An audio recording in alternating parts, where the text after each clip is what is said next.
Hi, everyone. We are wrapping up the second week of the 2026 legislative session.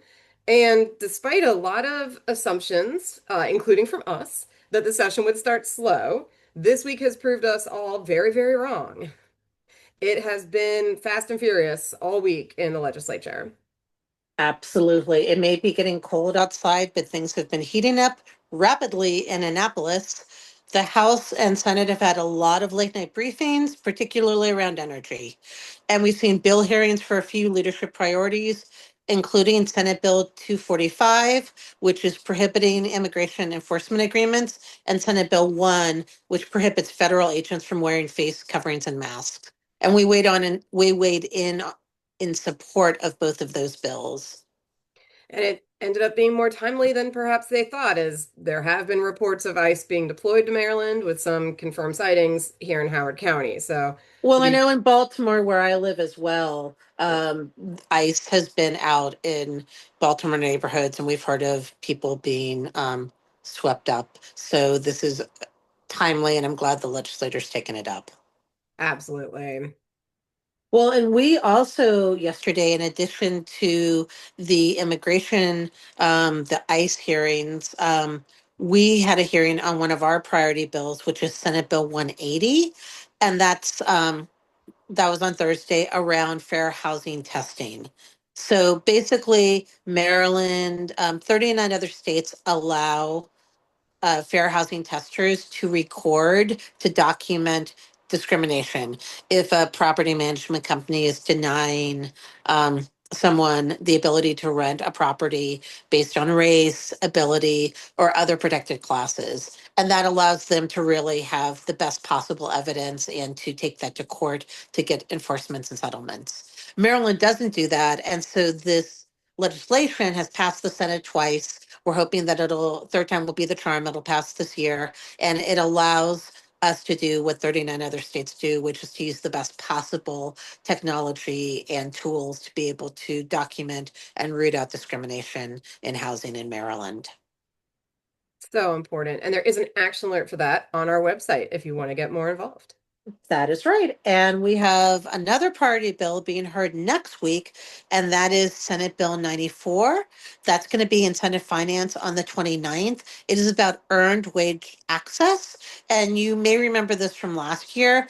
Earned wage access products are really basically payday loan apps. So at the touch of a button on your phone, you can borrow money from your next paycheck.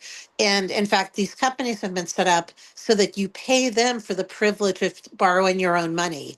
And they also want you to tip them for the privilege of borrowing your own money.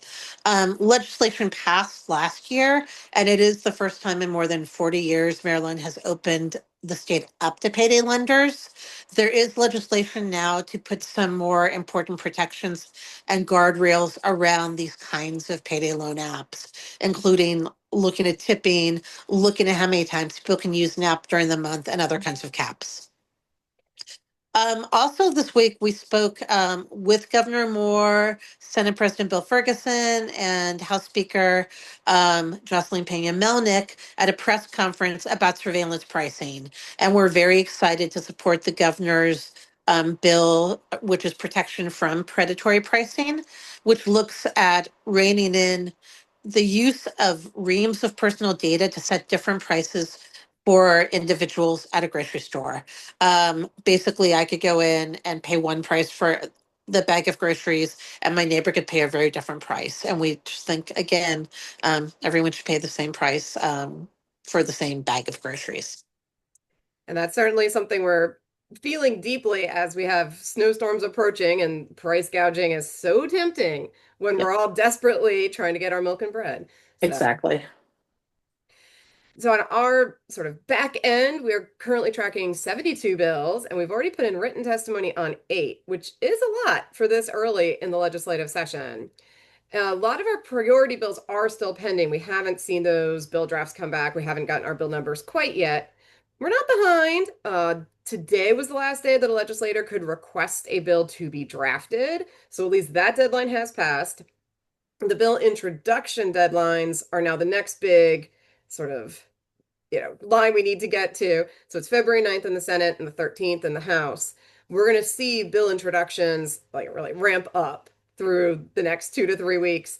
And then at least after that, we'll know the whole universe of bills we're working with. The one bill that dropped this week that is arguably the most important bill, it is the only constitutionally required bill that they must pass, is the governor's budget.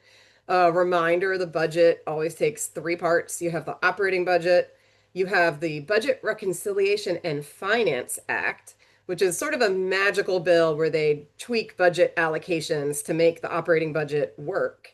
And then you get the capital bond budget. So those three bills together form the budget as a whole. The Senate will move the budget first, and we'll see agency hearings on both their operating and their capital requests over the next few weeks. We'll be monitoring those and sharing ones that are particularly important, like housing, community development, Department of Aging, some of the ones that we really keep an extra eye on. Yeah, and we actually have our own budget request in as well. It's a renewal of a small state grant that we received a couple years ago for our Securing Older Adult Resources project, our SORG work. This would support our client outreach and also enable us to expand the scope of our work to address some of the challenges we see coming for many of our clients right now. Things like Medicaid screening in response to some of the federal changes. We want to make sure that every client we work with is not dropped from the Medicaid or other roles, and so expanding our work to support our clients in that as well as tax credits. The request wasn't included in the governor's budget, but we're going to be fighting hard for funding to support our older adults and other clients we work with, both with tax credits and to make sure they're not falling off any of these federal roles, which is so important. So busy time. Very busy time. And with snow, these are my magic snow earrings, snow expected in the forecast. Next week could get quite interesting. We will hopefully be in Annapolis. We might be snowbound. We'll see what happens. The legislature tends to continue. They carry on no matter what. They might move a bit more virtual. They might allow more virtual testimony, even for people who signed up to be in person.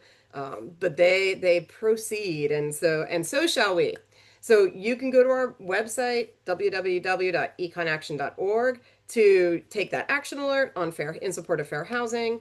And we're putting up there the links to see our full bill tracker, to sign up for weekly written updates, which sort of mirror these Facebook updates, but have a little additional information in them as well.